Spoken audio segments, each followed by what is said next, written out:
Hello, boys and girls. Today we're going to talk about rates, and I've written a definition for you. A rate is how many there are of one thing for a certain number of another thing. So oftentimes when we talk about rates, it's going to contain the word per.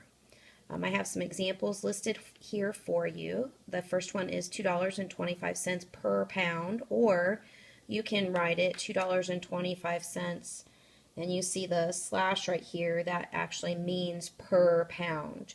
350 calories per serving, or we have 350 calories, again using the slash, per serving. Here's one with just the slash, 500 clips per box. So a lot of times you're going to see the slash when we're talking about food. A lot of times they'll use the word per. Oftentimes they don't use the slash, but we use it as a shortcut. So let's take a look at some examples using problems where we have to find rates. So our first problem here, and let's scoot that back into the frame a little bit better. It states, Mr. Rankin sews buttons on shirts. He sewed 9 buttons in 27 minutes. At this rate, how many did he sew in 15 minutes? Now, I've written down some steps for you. There are 4 of them. You can choose to write them down or not, just so you understand what you need to do. But step 1, you're going to start a rate table. And I have started a rate table down here, and I'll come back to that in a minute. But what you're going to do is fill that in with the known. What did they tell you in the problem? What do you already know? Number 2, you're going to calculate the unit rate for 1. And number 3, you're going to calculate the rest of the cells. And number 4, you're going to answer the question that they asked you to begin with.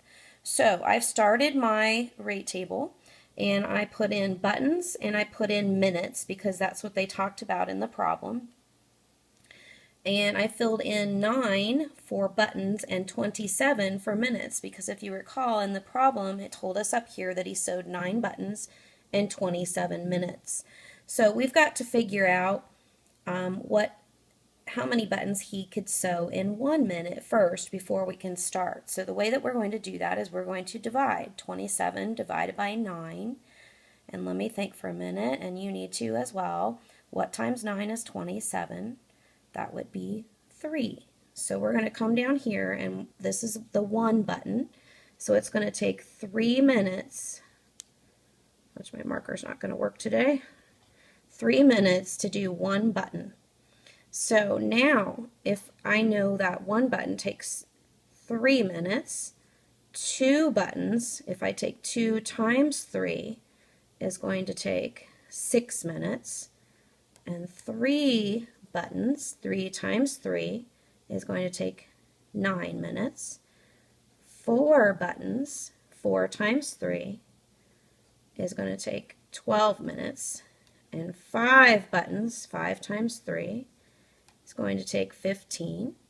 6 buttons, 6 times 3, is going to take 18. 7 buttons, 7 times 3, is going to take 21. And 8 times 3 is going to take 24 minutes. Now, the original question up here was, at this rate, how many did he sew in 15 minutes? Now I can look at my rate table, look at the minutes, and find 15, and that means that he can sew 5 buttons in 15 minutes. So there's an example of one rate problem. Let's take a look at another. We have a building has a height of 60 feet. If each story is 12 feet high, how many stories does the building have? So I've kind of written some notes here for myself, because stories is what I don't know. I know the building is 60 feet tall. Okay?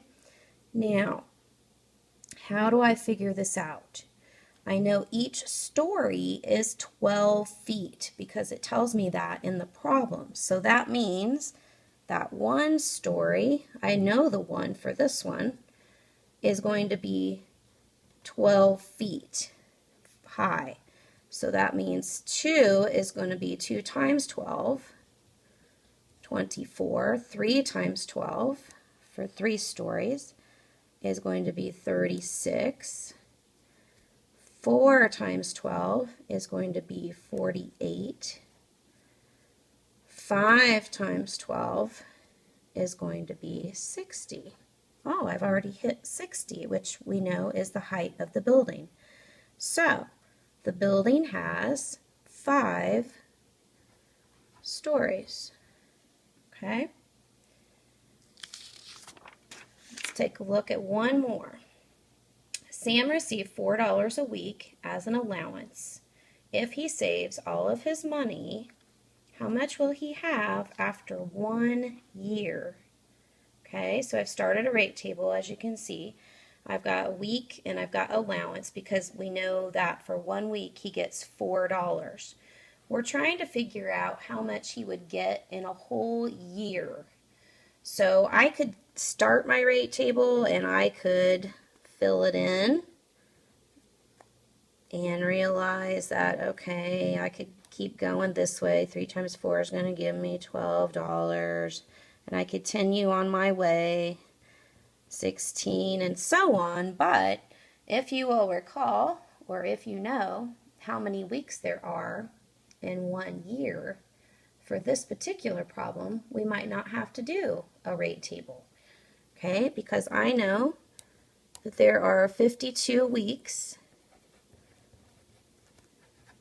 in 1 year.